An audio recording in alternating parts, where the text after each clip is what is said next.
Yes, everyone, welcome to another episode of the Fixture List. My name's Stephen Howson. This is Joe Smith. Hello. Are you well? I'm all right, yeah. How are you doing? Yeah, I'm all right. Enjoy the break? Yes and no. Why no? Let's go with the no. No, first. because there's no football and because it's been a bit boring. There was a lot of football still. Didn't count though, did it? Milan derby. Didn't watch it. No. A bit sick of Lukaku as well. I unfollowed him. Did you? No, really? Because he's doing it. Do you know what, actually, put it on screen. Here's what happened. This is like, so that's me unfollowing Lukaku. Mm. Yeah, he's very happy with himself, isn't he? Yeah. And rightfully so, to be fair. I think the record amount of games to get 20 goals for Milan. That's ridiculous. Faster than Ronaldo, Milito, Eto'o, Lukaku, he should be called. Yeah, well, O-named strikers at the end there. Now joint top on goal difference. Well, top, I guess, on goal difference over Juventus. How bad Syria? When Ashley Young's going to go there and win a league. Incredible, isn't it? Is he playing? Is he starting games? They've got Victor Moses as well. Imagine Ashley Young's dismay. He thinks, right, I'm leaving United, I'll get some games there. And then they sign another right-back who's even older and even worse. No, he's not older, but is he worse? Moses plays well under Conte and no one else. The Ashley Young thing as well has been a theme of the last week or so. It was the anniversary of United's draw against Fulham under David Moyes, where there was 81 crosses.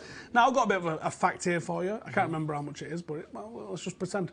It was either 28 or 29 of those crosses were Ashley Young's. See? And how many found the target? One, Joe. Really? One. But we never have anyone who can score headers from crosses. So why are we crossing Falcao, 81 times? No, I think we may have had Van Persie. It's not bad in the air, but he's not going to beat a defender. 81 crosses. I remember Not even 75 crosses. No. Someone's like, lads, should we knock this on the head or what? 80. And like just I said, keep crossing and this crossing. This was where I really decided I didn't like Ashley Young because it wasn't the fact that it was 28 crosses where you're like, do you know what?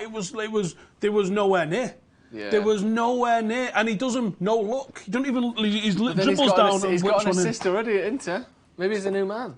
No. Go fly to Italy. Everything changes a bit. He's on a slightly different part of the world. He just absolutely belongs stuff in and hopes for the best, putting it in an area. But it's not. This isn't like David Beckham's precision, where David Beckham's got his head up and he's like, I'm going to put it there. Yeah. No, this is just put 100 in, let's hope one of them makes it. Or put 81 in, let's hope one of them makes it. And it didn't. No, it didn't. That was one of the most frustrating games. Actually, maybe the most frustrating game I've ever seen. I was actually in the singing section trial in J-Stand that day, yeah. How was it? It was great. Was it? Yeah.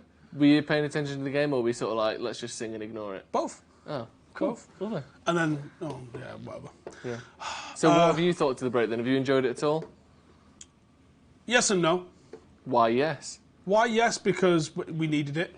Yeah. As a team and as an individual, I needed it. Yeah, I think you did need it. And also not enjoying it because all it has done is mush up a load of fixtures there and mush up a load of fixtures there. You've got 3 games this week.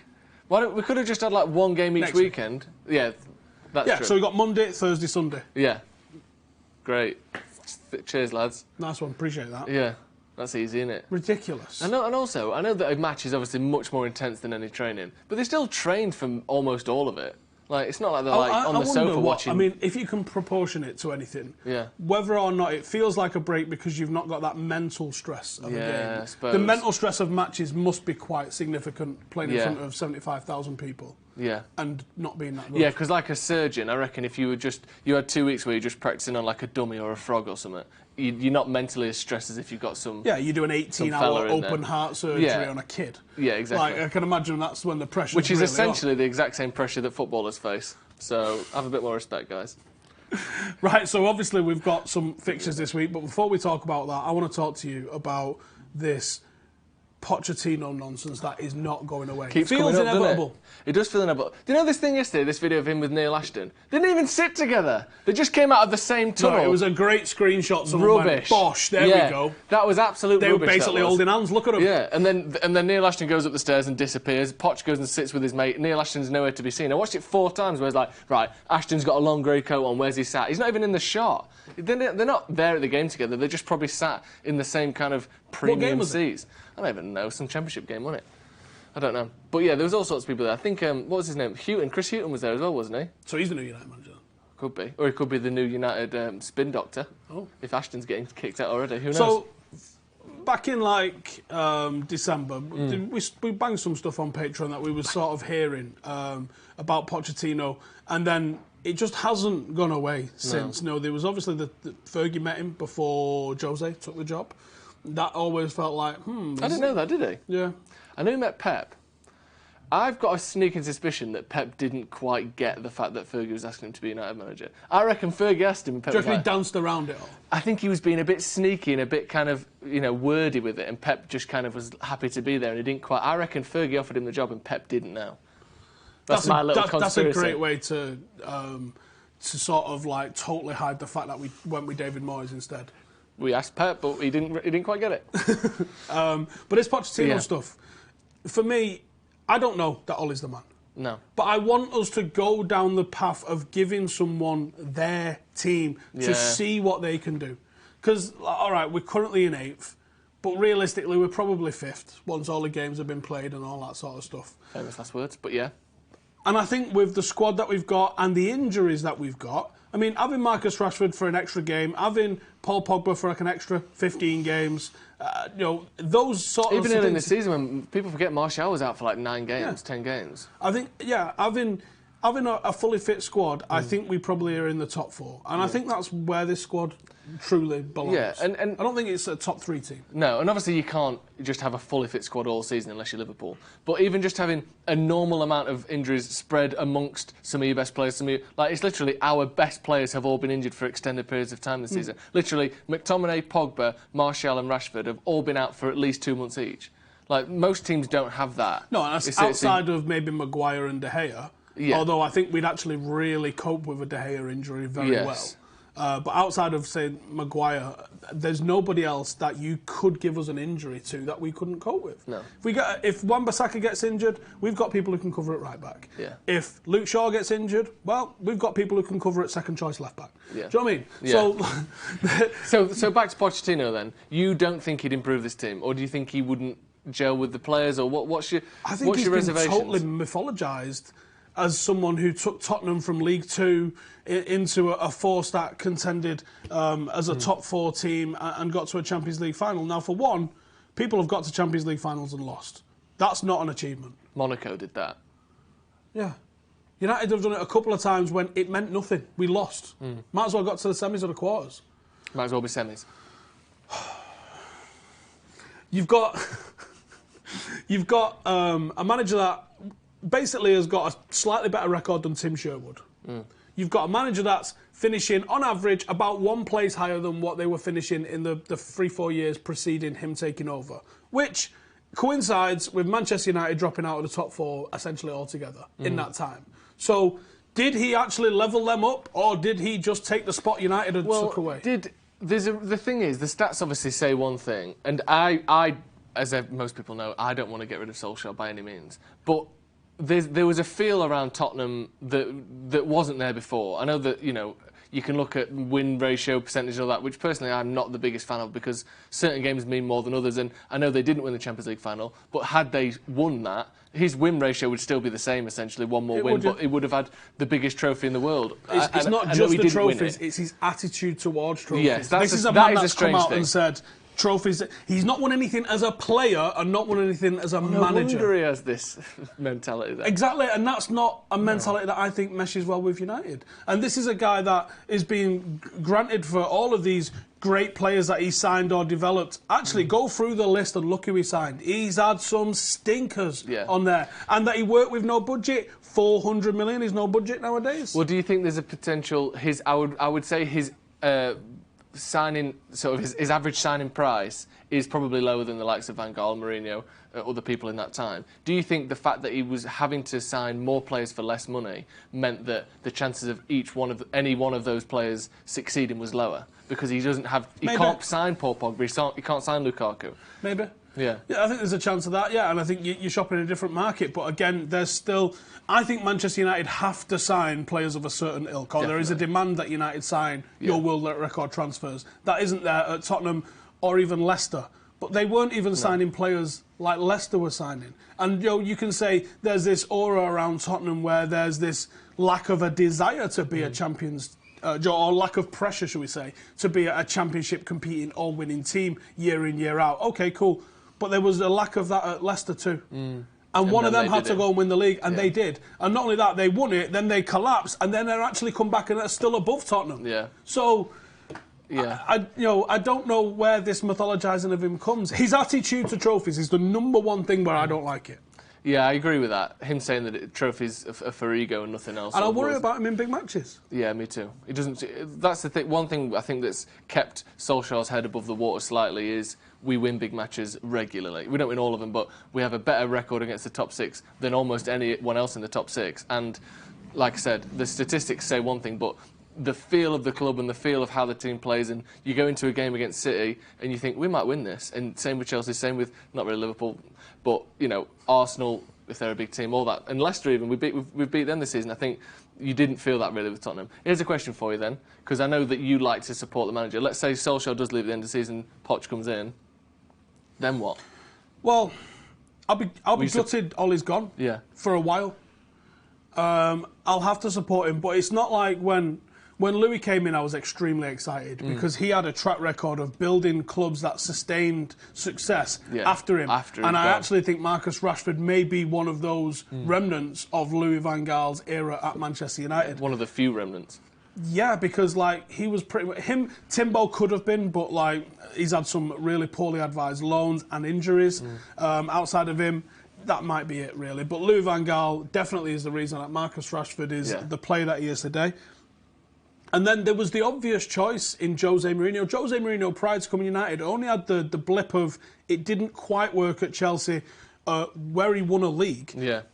Was his only blot on his copybook. Now, there was always that snide sort of factor about Jose Mourinho, but you couldn't deny the guys. Yeah, you put up with the shit because he wins you a league. And prior to him coming, I said, I don't like this idea of him coming, because this then means that we enter into what I would call a Chelsea and Real Madrid mode of didn't work, get rid, didn't work, get rid, didn't work, get rid, didn't work, get rid.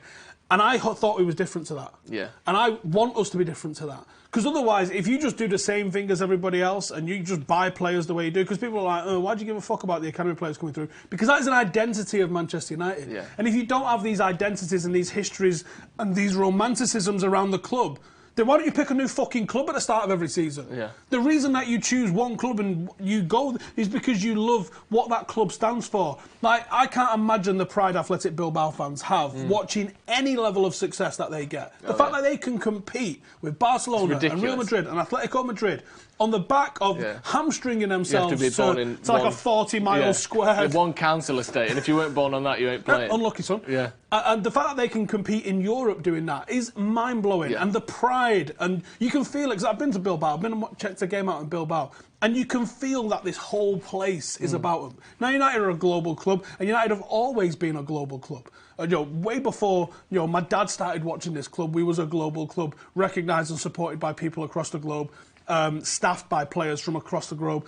Even our academy players aren't all Mancunian. No. Bobby Charlton was born in the North East, but George Best was born in Northern Ireland. You had even Duncan Edwards was in the Midlands. That might as well be a foreign country in the 50s. In the 50s, yeah. Do you know what I mean? So that the fact that you've got the likes of Timbo and Chong and players that are not British and are not Mancunian that come through our academy system, that's still a source of pride for me. It's not about, he was born in fucking Wivington, so that's it. No. But there still is a source of pride for having those sorts of players come through. For me, the identity of a football club is the reason that you resonate with a football club. Or, like I said, you might as well just pick a new team out of the fucking hat and hope that they win every season. Otherwise, what the fuck are you doing? Yeah, because you're not supporting each individual player every time because they come and go and all that.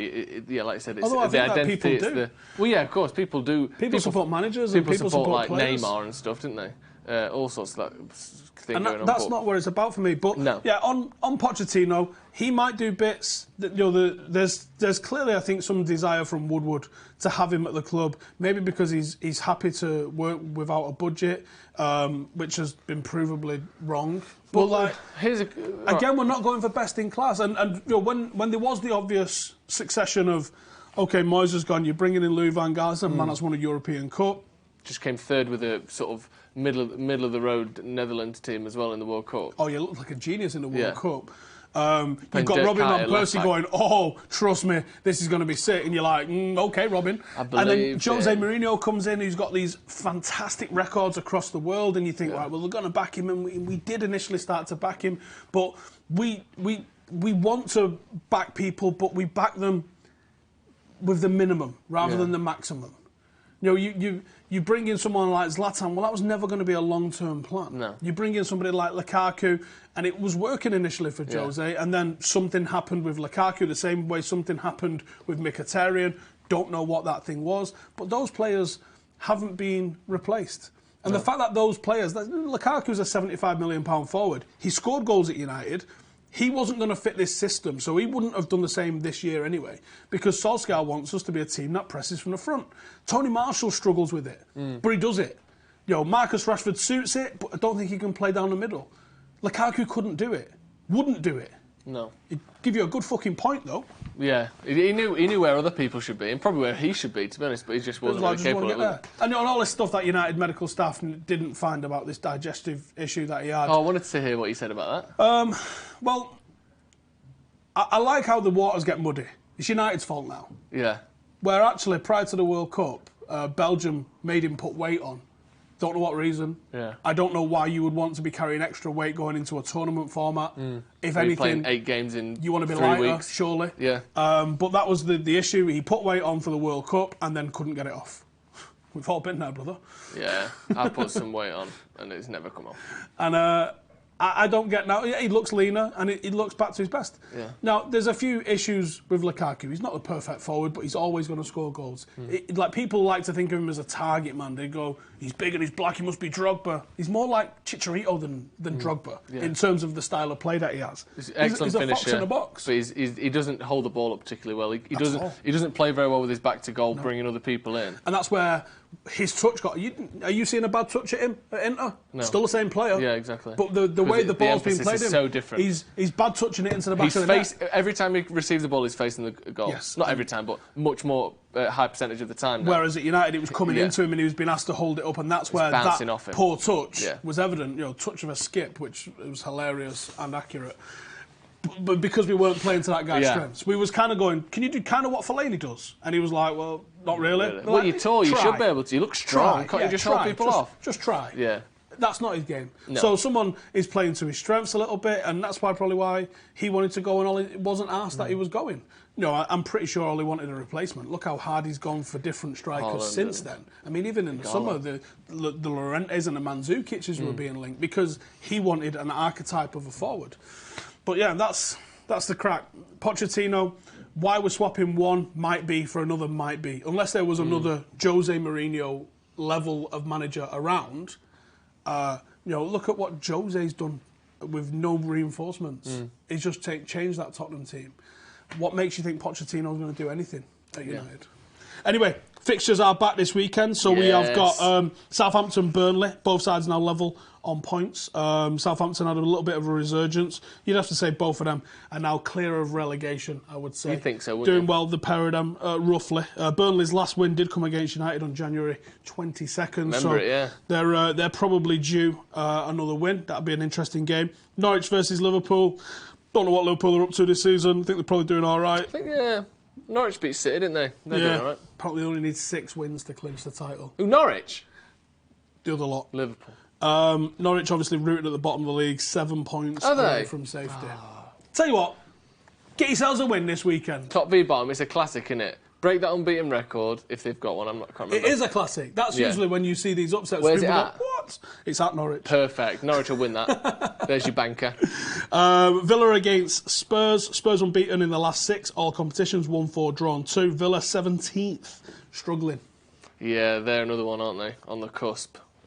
There's a potential Dele Alli ban because he's been a naughty boy as well. Can you get banned for that? Yeah. Social media stuff? Yeah. Oh, didn't know.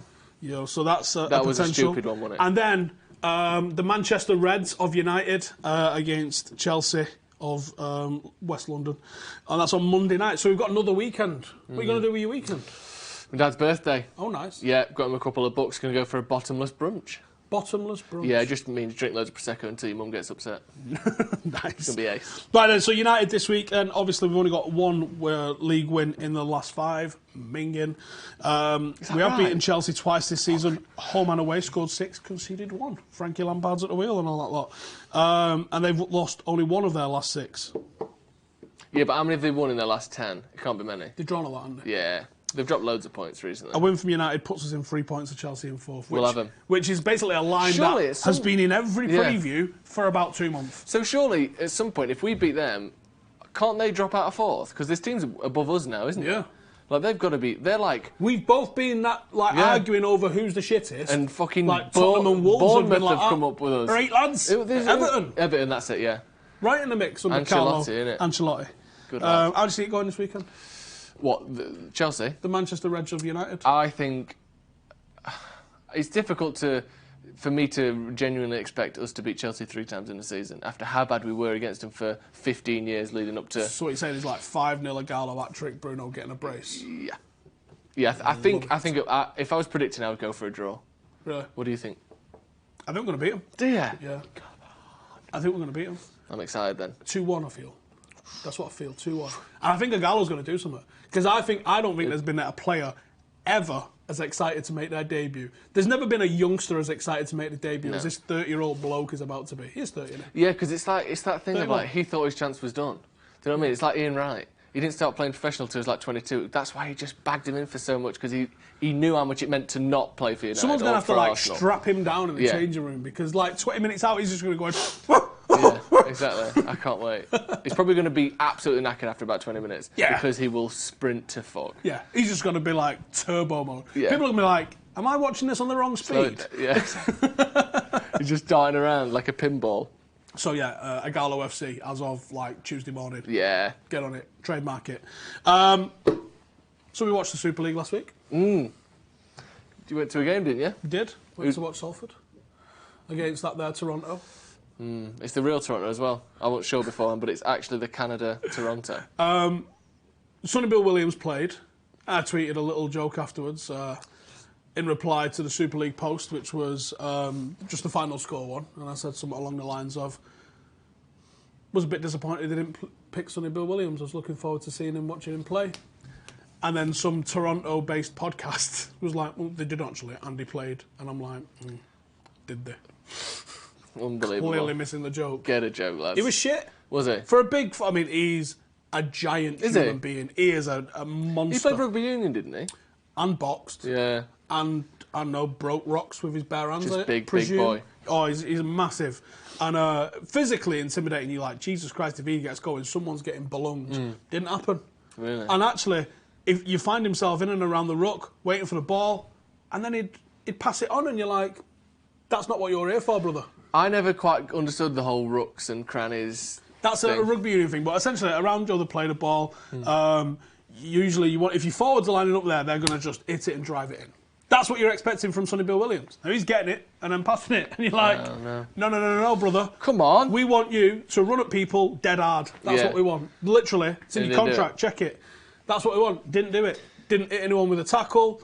Really ordinary performance. Hence the, not fully understood joke from the Toronto lot. It was Gab. How did my Warrington Wolves do? Warrington beat St Helens. And they're the best team, aren't they? By far. I think they nilled them. I think it was 19-0. 19-0. Get a taste of that. Yeah, I knew they were going to win as well, because I picked them at the start in case people have forgotten. I picked them as my sweepstakes for the... they're going to win the whole damn thing by the end of it. How many games are there? So we're 2 games in. We're 2 games in. I don't think that you can look into anything in the table so far. Yeah, it was 19-0. Unbelievable. 19-0. That is impressive, though, isn't it? Unbelievably impressive, yeah. And like we said last week, when you saw what Saints did to Salford in neutral, not even first gear, it was embarrassing. Yeah. And then you see Warrington have just turned up and just beat them about the face. Yeah, that's impressive. And you go, OK, now what does that mean? Well done, Wolves. And obviously Salford put in a great performance. Salford picked up the win against Toronto, made it hard. There was a time when if Salford had just managed to get another score over the line, game would have been done. Yeah. Let them back in with 2 scores, and then they eventually ran out fairly comfortable winners. But it was iffy for a moment. You're like, I think we've messed this up here. But great game. Enjoyed it down at the AJ Bell, which is the windiest place in Manchester. Yeah. Fact. I saw it the other day. It's ridiculous. Near the Trafford Centre, isn't it? Yeah, just over the road from the Trafford Centre. And it's under estuary of, I think it's the Irk that runs out there, I think. Right. It's like Bill Oddie being here, isn't it? And it's just 3 of the stands are the same height, and then the main stand is 20 feet higher, so it's just like a big wind trap. Lovely. It just drags in the wind. Yeah, just dragging in the wind. Saw Anthony Crawler there. Did you? Of boxing fame. Boxing fame, yeah. And podcast fame as well. Oh, yeah, and podcast fame. Yeah. He is the busiest man in the world. Yeah, he's always doing stuff, isn't he? Yeah, he's well. Do you know what? Just tweet him and ask him, like, mow your lawn or something. He'll say, yeah. Really? He says yes to everything. He's off his head. if you're paying I've seen him and he was like, oh, yeah, I'm coming here to do this for one of the people who's sponsoring Salford, Mawson. They obviously sponsor loads of boxers. You've probably seen loads of boxers wearing a hat with Mawson. I don't know what they do, but they sponsor loads of sport. They're also sponsoring Salford this season. So they brought him down for a game. And then he was like, yeah, then I'm off to Belfast to go and play in a charity match. And I'm like, really? And he's like, oh, my ankle's fucked, I can't really play, but I'm gonna. And you're like... What, football or rugby? Football. Fucking hell. Busy boy. Yeah. I think he's busier now than when he was actually fighting. Probably, yeah. Just on everything. I think he needs his own podcast as well, Crawler, doesn't he? Yeah, he's good. They might not be on more...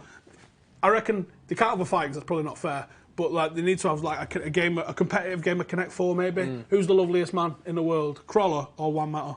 Oh, yeah. It's tight, isn't it? I think Crawler's got... People would think he's not so nice because he's hard. Whereas Matt, you'd be like, oh, he's a big softie. So Crawler's a big softie. Yeah, but I think he he hits people and apologises. Yeah, probably. I think he's hitting them like, sorry, mate. I have to do this. And I am loving it as well, but I know that you aren't, so I apologise. So, sorry, I do apologise for beating the living piss out of you. Yeah. But there is some boxing on this weekend. Ooh. And before we get into that, let's have our first call of the day.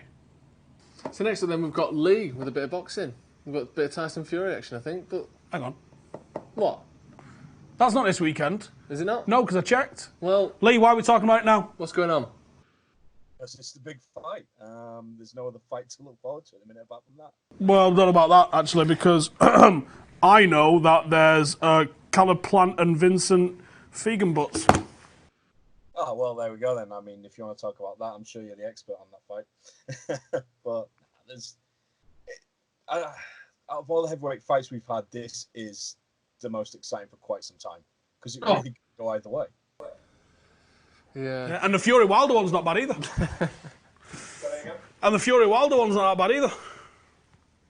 Well, why'd you say? Ah, yeah. You got me. You got me. Yeah, it's... One practice. It's a genuine 50-50. You can make a case for both guys in this one. Yeah, you can. It was a belter. I mean, the first fight had everything as well, didn't it? Even like the Undertaker recovery from Tyson Fury was insane, wasn't it? I mean, that was a dead man for a good couple of seconds, wasn't it? Yeah. Wow. Absolutely wow. How's it going this one, Lee? Who's winning this one, do you think? I've gone back and forth, back and forth, back and forth, back and forth over this fight, and it'll happen until fight night. For Fury to win, he needs to fight the perfect fight for 36 minutes, as we saw. You know, because it only takes 1 second for Deontay Wilder to crack you with a punch and knock you into next week. And I'm kind of weighing up, do I go for the guy who fights the perfect 36-minute fight, or do I go with the guy who only needs to land 1 punch? And it doesn't even have to be a technically great punch. He's got so much power, he just throws it out of nowhere. So I'm going to go with Wilder by knockout. I think this time he drops him, he will put him to sleep. See, Wilder's commented today about if Tyson Fury was so confident that he won the first fight, why has he made the drastic change in getting rid of his trainer? That is a strange one. Yeah, I've wondered about that. I don't like it. I mean, we had Brendan on yesterday, and we was talking about this, where it's a strange one when people get rid of their trainers. Brendan's been with his trainer forever. Yeah. You know, and I think there's something about that level of loyalty that I don't like it when people hop from one to another, because this isn't the first time he's done it, even Tyson Fury. Tyson Fury's had quite a few different trainers that he's rolled through over the years. So, although, did you hear the rumours of the, let's call it, self-congratulation that his new trainer suggested? Yeah. So maybe that's why he changed. He was like, what should I be doing? I got some thoughts on that. Well, 7 times a day you're going to be doing this. They're potentially live. The other guy's sacked. So I want I'll this new just guy. leave that to that. I mean, it's interesting. Yeah. I don't think that's going to be a strict training regime for fighters going forward. But you look at Ricky Hatton when Ricky Hatton changed trainers, you know, and fought Manny Pacquiao. It's an absolute disaster. I'm not saying it's going to be as quick as that here, but I don't know. I just feel like if you're that confident that you won it the first time, okay, you do need to make some changes because something has to change for you to win the second time. But to change your trainer, to change your approach, it doesn't make sense. And I think I'd be more confident if he'd have spent last year fighting better opposition. The Tom Schwartz fight was pointless, really. The O'Wallin fight turned into a bit more of an interesting night because of the cut. But if he'd have been fighting somebody more of note, had more of a challenge in the past year, I'd be more confident. But he's fought nobody again. And to be fair, the same could be said for Wilder. An aging Luis Ortiz, it was pointless. Dominic Breazeale, neither man. I get why they waited a year for this though, because you make people wait, they want to buy it. Don't wait too long, which is the danger of doing with Joshua Joshua and Wilder or Fury and Joshua. But I've not seen enough from Fury to think that he's going to go perfect for 36 minutes. He's going to get caught at some point. And okay, he got up twice last time, but this head can only take so much. The chin can only take so much, and we've seen it before. Yeah, and I can't imagine it takes that much of Deontay Wilder to put any human being or gorilla figure down. I mean, he's outrageous, isn't he? Yeah, it's freaky. Yeah. In terms of it's like superhuman. He swings it's such an unorthodox style that he has that usually people who are that unorthodox just don't get near good boxers. Like they're just like, well, against the amateurs and coming up you look pretty good. But he is that unorthodox, that powerful, puts so much behind every punch and still lands against everyone he fights. It's just freaky, isn't it? His record's his record for a reason. He might have fought people that we don't think are world class in a lot of that. But the fact that 95% of people that got into the ring with him have gone out asleep. Yeah, exactly. 42 wins, 41 by knockout. I saw him fight once in person, and it was on the undercard of when Kell Brook won the world title in LA. And I remember watching him thinking, this guy is absolutely no boxing talent on earth. But all he needs is to land that one big shot. And the power he has is terrifying. It's absolutely terrifying. Do you know occasionally fighters come along who really do seem to stand out in terms of how hard they hit and stuff. But surely he's not hitting that much. It's not like he's not a machine. He's not made of metal. Did you ever watch Rocky IV? No. Right. Things like that. Is it? Yeah. But I always just think 1,500 pounds of pressure. Yeah, that's probably about right. Yeah, fair enough. Whatever he touches, he breaks. Yeah, shit like that. Yeah. He's not a machine, he's a man, so you never know. But yeah. That was a great documentary, by the way, that Rocky series that we did. Didn't see that. Fantastic documentary on boxing. Right, Lee, what is our tip then for next weekend's fight, I guess?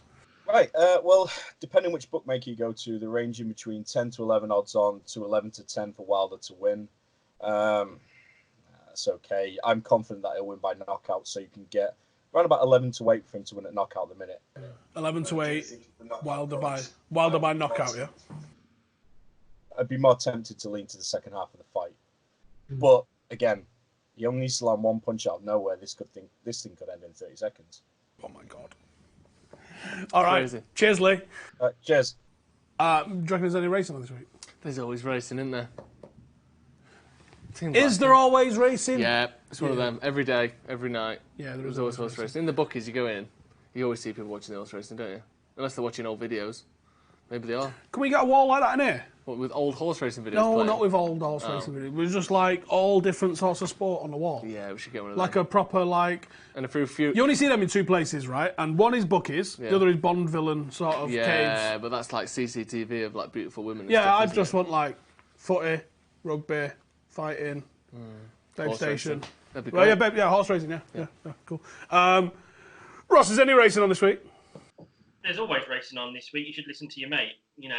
There's never a day without racing, apart from Christmas Day. Horses get a day off then, but they're entitled to one day off a year, aren't we all? But unless Storm Dennis hits this weekend, then there's going to be racing. Wait, Storm Dennis, the name of a horse? No, Storm Dennis is the name of a storm that's going to hit Britain. Why is everyone getting? They're called Storm. They're not called Hurricane Dennis, are they? No. Yeah, that sounds like a snooker player from the 80s. Hurricane Dennis Taylor. Yeah. Or the Hurricane was Alex Higgins, and Dennis Taylor was a real player. So it's What was the other guy? Steve Davis. Steve Davis, yeah. I love snooker. What was the other guy with the teeth and the long black hair? What was he called? Long black hair and teeth. Yeah. I think you might be thinking of a horse now. What? You're thinking of a horse there, long black hair and teeth. See, it's already working this chat. Thinking of horses all the time. Exactly. So go on, who's racing this weekend? So the big meeting's at Ascot this weekend. You know, most people have heard of Ascot, Royal Ascot. There's no top hat and towels this weekend. Probably all tweed. Everyone will be wearing this weekend. But the best horse in training, officially the best horse in training, runs on Saturday. His name is Cyrname, Cyrname, Cyrname, and he's the best horse in Britain or Ireland. So he's running today. So get yourself down to Ascot. He'll win. Easy, no doubt about it. There's not even much point in really discussing the race any further. The confidence when you're suggesting these horses is ridiculous. I know, that's the way it is. It's easy, this game. That's why you should all get interested in it. It's easy. Find the best horse, back it. Simple, job done. All right, okay. So Cyrname's winning at Ascot. Which race is he in? He's in the 325 at Ascot. So again, it's when the football's on. So you might want to take time out from watching your football. Just Not United this week. We're on bloody Monday. Oh, okay. You have time to watch it then. What can we back him at? Well, he's a bit of a short price. He's 1 to 2. So basically, put £2 on, you get one back. But where else can you get 5 minutes where you can throw away £2 and get £1 back? You know, you can't get that in a bank. You can't get interest like that anywhere else. Stick it on Cyrname. There you go. Go out, buy yourself a pint. Should we do it with the lads' wages? Yeah, let's do it. Yeah, go on then. Balls. I'm going to do it. Live a little. Righty, who else are we looking for this weekend? I'll give you one more, bit of a bigger price. The horse is called, the horse is called Sam Brown. He's in the Reynoldstown Chase at Ascot. That's off at about 2.25, I think. So that's about 5 to 2. So bigger price. Back him, get some winnings, put it all on Cyrname, double it up, job done. Can we get a double with both of them in, do you reckon? Yeah, put them both in. Sort of odds we're looking at for that? It won't be great still, will it? Like 4 to 1 maybe, something like that? Something like that. 9 to 2 maybe. Take it. That's not bad. I like that. All right, cool. Yeah. Well, so we'll throw a link to those in the description below, and I'm sure we'll chat to you next week for more racing. Yeah, have a good one, boys. I'm gonna have that. I think this week. I'm gonna try a double on Sounds that. decent, doesn't it? Yeah. Because like I said, nothing's going on Saturday anyway, so I might as well throw some bets on. Yeah, and it's better than putting money in the stock market, isn't it? You never get a 50% increase overnight. Don't know. Read something about Venezuela. No, man. Anyway. Yeah, leave it. Yeah. Do you think Yeah. darts is a real sport? Yeah. Why? Played by athletes. Fuck off, is it? Of course it is. No, You've it's not. seen them up there. Yeah, they have, yeah. All right, if they're not athletes, why have they got uniforms with special flames on them and stuff? They have that at, like, the body shop round the corner. Yeah, and they're athletes as well. Are they? Second of all, it requires a hell of a lot of skill, and you can't even deny that. Right, okay. It's Yeah. skillful. So's like engraving watches. Thirdly, it's like archery, which is undoubtedly a sport, but you use your hands as a bow. Okay, right. The difference being here, archery, Yeah. that feels more sporty. Oh, Darts feels sporty. is a pub pastime. Yeah. Like snooker. Yeah. But It's not sport. It is a sport. It's not sport. It's a sport. Well, lads, I'm not having this here. Darts is a sport. Who's doing you there? Hi, Phil. Hi, Phil. You're right. Hi, Phil. Hey, good guys, you? Yeah, good. I love darts, me, Phil. I like darts. I look like I play darts. Yeah, you do. You look like you'd be good at it. I don't play darts. No. You need to dye your hair blue or something. My uncle's built a pub in his garden, and he's got a darts board In there. his garden? Like, it's enclosed? Yeah, yeah. It's not just like an open No, roof pub? it's fucking quality. Is it? Yeah, it's belted. Yeah, it's love mint. them. And they had an opening darts thingy on it. Fucking garbage, me. Look, I can't do precision sports. I'm a wrecking ball. Yeah. That's what it's all about. Phil, what's happening this week in the old world of darts? Well, Premier League rolls on. Night number 2 of 17 nights. It's just an unbelievable roadshow. The best of the best compete across 16 grueling weeks, and it's just absolutely amazing entertainment. I get the entertainment side, but why are 92% of the crowd in fancy dress? What's all that about? Good point. It's all to do with the atmosphere it's created. When the PDC first started, obviously that wasn't part of it, but the crowd interaction has just morphed into what it is, and it's become this runaway juggernaut where people just get involved, they enjoy themselves, and when you speak to the players, they feed off that atmosphere as well, so it makes for a better night for the players as well. It's It does definitely look the like a sport good where the most like scampy fries are eaten by the audience, isn't it? It's just pub snacks. Oh, Scampy fries, bacon fries, Nobby's nuts, KP, you name it. Are they all at the Ali Pali, or is it all over the country? All over the country, Europe as well. So last week we started in Aberdeen. This week Nottingham, but we got Belfast, Dublin, Rotterdam, Berlin. It's now a European entity as well. Nothing in Manchester. And with the World Series, it's now global. We've got New York, Copenhagen, Germany, Australia, New Zealand. A few years ago, we were in Shanghai, Dubai. So it's now a global sport they've created. Wow. But there's nothing in Manchester. There's a Premier League night in Manchester. We're going. When is that? 3 or 4 weeks time, I think. Off the top of my head without looking. We're going. We're going. All right, you have to let us know in the comments. What's Joe dressing up as? Oh, I'll do it. Banana, penguin, Pope. Take it. I'll do it. Traffic cone's always a good one. Traffic cones. Good. Alex really wants to do traffic cones, doesn't he? I don't know. Yeah, or we a can do roller that. coaster. Like on Toy Story, we'll stop in the middle of the road and stop cars. Yeah. One of us might get hit, but it's worth the risk. Whereabouts in Manchester is it? Is it the MEN? Well, it's not called the MEN anymore, is it? Wow. Yeah, I mean, it's the Manchester Arena, but yeah, That's everyone a big calls gig, it. isn't it? Or, depending how old you are, call it the 9X, and everyone looks at you weird, you go, shut up, it was called that one. Jesus. The MEN, Jesus, that's a big old venue for it then. Yeah, well, we had 7,000 fans in Aberdeen last week, which mental. The O2 for finals night goes around 12,000, so it's not a little event anymore. Incredible. That's mental. I didn't realise it was that big. I just thought it was like just a little sports hall at like a primary school or something. That's what it used to look like. But now it's all sorts of style going on. Insane. Morphed into this huge sport. The UK Open is at Butlins Minehead, first weekend of the week. 5,000 fans a day for 3 days. Who's going to win? That's what I don't know. What's your tip for this week? This week, tough one this week. My overall tip for the Premier League is Gary Anderson to reach the finals night at the O2. It's 11-10 at the moment. There was a lot of talk around Gary Anderson. Missed the Premier League last year. Missed a lot of the year through injury because his back was in absolute bits. He came back and we didn't know what Gary Anderson we were going to have, whether it was the 2-time back-to-back world champ or the one that we'd seen in passing that wasn't really himself. But this year, we've seen signs that he's nearing his very best again, which is only good for the sport. So 11-10, Gary to reach the finals night right now, I think it's a great price. From back to back to broken back. That's the problem. Are there a lot of injuries suffered in darts? Because it seems relatively low impact compared to some sports. Yeah, back's a problem because obviously you're stood upright. Like some of them lean right over towards the oche as well. So back problems flares up quite a bit. Michael Van Gerwen had to miss a major tournament 3 years ago because of a back problem as well. So the back is probably the main one that players suffer from. Yeah. Interesting. So there's no like darts finger or anything like that, like release finger, like tennis elbow kind of thing. It's just... I bet you get some shoulder and elbow stuff. Yeah, because there's a lot of movement. Yellow Klassen had to have wrist surgery because he's one that literally flicks his wrist around as he throws, like real bad, and his wrist was in bits, so he had that operated on. There is shoulder problems. You speak to players that are slight glitch in the shoulder and stuff like that. So there are injuries picked up from players. It's not just non-contact.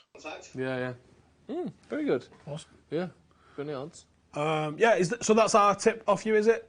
That we're going with? For this week, I'd say for those that backed Michael Van Gerwen at the start of the tournament, you could have got above evens on him to win the Premier League. Won it 4 times in a row, looking for 5 in a row this year. He changed manufacturing, changed darts, which to a dart player is a big thing because they're used to the equipment in their hand, and he changed. So there's going to be some teething problems, which we've seen. But last week he beat Peter Wright, the world champion, averaged 104, and now he's gone back to odds on to win again. So if you backed him pre-tournament, you've done potentially very well out of that. Very nice. All right, nice one. Cheers, Phil. Yeah, thank you. Not a problem at all, guys. Thanks very much. I told you it was a sport. I knew it was. All right. And he said it, so it must be true. I'm hearing a whisper that one in Manchester in 3 weeks might have sold out. Can you believe that? There's like 10,000 seats, and the only one's left a VIP. The one thing that we go, let's go, and let's take all them idiots as well. Yeah, and, exactly. No, can't go. Absolutely no chance. 300 quid a ticket on a venue that holds 10,000, and it's 3 months away, or 2 months away. Unreal. It's like the Super Bowl. Actually, April. It's about, whatever, a couple of months away. Yeah. Unbelievable. That's mental. Yeah. So we're not going to the darts. So I don't think so. If anyone wants to just play some darts against us, we'll come down and that'll do it. Mental. That's the best we're going to get. I don't know what I was going to wrap up on this now. Because we were talking, weren't we? All these last few weeks have been like, what sports do you want us to go to? Yeah. That felt like a perfect absolute tap-in. Yeah. Darts. And you just admitted it was a sport then as well. What sport do you want us to go to? Darts. See? I knew it was a sport. We've come to that conclusion at least. Balls. If nothing else. Got me on a technicality. Yeah, exactly. Exactly. Done me. Done you there, innit? So what sports do you want to see us go to? Because clearly I think the darts is off the record. So someone said Thumb Wrestling Championships on Twitter. Oh, is that a real someone thing? said the Sheffield World's Strongest Man, but only Sheffield version. Yeah. Apparently it's 250 grand prize. What? Yeah. Fucking hell. God damn. That's ridiculous. Well, we've got to go to something like that. There's always weird stuff going on. What about a caber toss? I'd love to go up to Scotland. See the Highland Games. Imagine, Steve. They'd think you were a competitor, and they would think I was a caber. I stand really still, and you just chuck me over a bridge. Netflix documentary about strength. There's a couple of like these big strength sort of man tests, if you like. I don't know of a better way to say that. Strength man test. There's one which is like a big shield-shaped rock in Iceland somewhere. And you have to lift it up and walk it round. It's next to the prawn platter, isn't it? You have to walk it round like a bollard, essentially. But it's a huge thing, and like that, as many like whatever number of reps around this thing you can do is like that. Stiggen and Bjornsson's doing it and stuff like that. And there's another one which is a guy that I know. There's a guy called Raspberry Ape who's a professional jiu-jitsu guy. Is that his real name? No, it's called Dan Strauss, but he's known as the Raspberry Ape for anyone who knows him. And he's just obsessed with like strength stuff, like. He'll do like ripping up of a full deck of cards behind his back and stuff like that. He's like, I can't imagine the handshakes you get off this guy. Oh my God. He's just constantly doing grip stuff. He does pull-ups on like a cricket ball, and stuff like that. And he's got all these mad contraptions. And there's also this Scottish strength test as well, where you have to pull these two rocks. And you have to sort of straddle them, and it's an awkward way to lift it and stuff like that. And like that's the ultimate test of if you can do it. And he went and did it, I think last year, and actually recorded himself doing it. But there's a whole documentary on Netflix about all these really awkward sort of tests of strength. It's just static lifting of just mad stuff like that. I think they'd be really interesting to go to. It'd be good to go and watch. It scares me, the idea of doing it. Have you ever doing pull-ups? Have you ever done it with like the climbing things, where it's just literally finger holes in a wall? Impossible, physically impossible. And you see someone do it, you're like, actually, let me try again. I reckon I could do that. If you weigh 140 £, or like 10 stone or less, I've seen a guy who's like 13, 14 stone, 6'2", just pulling himself up like that. That's ridiculous. It's unbelievable, and he's not even that strong. He's not a climber or anything. He just practiced that. He just got one of them above his door. Yoink, easy. We should practice that. We should get one up in here. No. Absolutely not. You weigh too much for it, and I definitely weigh too much for it. Yeah, just the whole building comes down. Absolutely like not, pulling brother. the bottom one out of a tin of beans pyramid. Yeah, no. Yeah, we're in a basement. We can't do that. No, we can't. But yeah, we want to go to stuff like that. You know, we was talking a little bit last week about Le Mans. I've been looking, and I am going to get to some of these That's the weirder. Thing. If we get it far enough in advance and it's in Europe somewhere, you could probably get a flight there for like 18 quid return. Some of them are ridiculous, aren't they? Well, we was looking recently. We was talking about the Milan derby. I think tonight, it is Inter play AC Milan at Milan. So I was looking at Juve play AC, you mean? What did I just say? Inter. Yeah, I meant Juve. So yeah, Juve are playing AC Milan tonight in the Coppa Italia. I think it's the semi-final, first leg. And the tickets for that was 30 quid, and the flights were like 30 quid. Could have done it. So, I couldn't have done it this week, but that's the sort of stuff that we're thinking. We need to get in advance and start getting to some of these. There's obviously loads of Super League coming up as well. I think when Salford play Warrington, we're probably going to have to go and watch that one, aren't we? Yeah, probably. There's also the Six Nations is on at the moment. There's a good interview with Magard from England last week, which everyone was buzzing off or upset about, depending which way you was in. I didn't see it. He called all the press sausages for writing them off. No, he didn't say sausages. Sausages, yeah, on the BBC. I hope he knows who he's talking to, because he's about to get a very stern word if I'm anything. And he took a swig of beer, and people was like, the disrespect. This guy. Do you know what, though? Actually, having a beer after serious exertion is really good for you. Because of the calorie content of it. A beer, a lager. Yeah, a beer after serious exertion, or, just when you wake up on a Monday morning, just have 3 or 4 beers before you get to work. That's Adam. That is Adam, yeah. That's Adam. Yeah. But yeah, I mean, actually, stuff like, I know like the French Foreign Legion, after they've done seriously long tabs and stuff, they'll have a beer. Oh, and imagine how good it tastes as well when your feet are burning from walking for because there's all sorts of stuff in it. Because obviously they're more calorifically dense than like a water. Yeah, of course. Absolutely. And no one wants a glass of milk. Yeah, I mean, an ice cold Lucozade wouldn't be bad.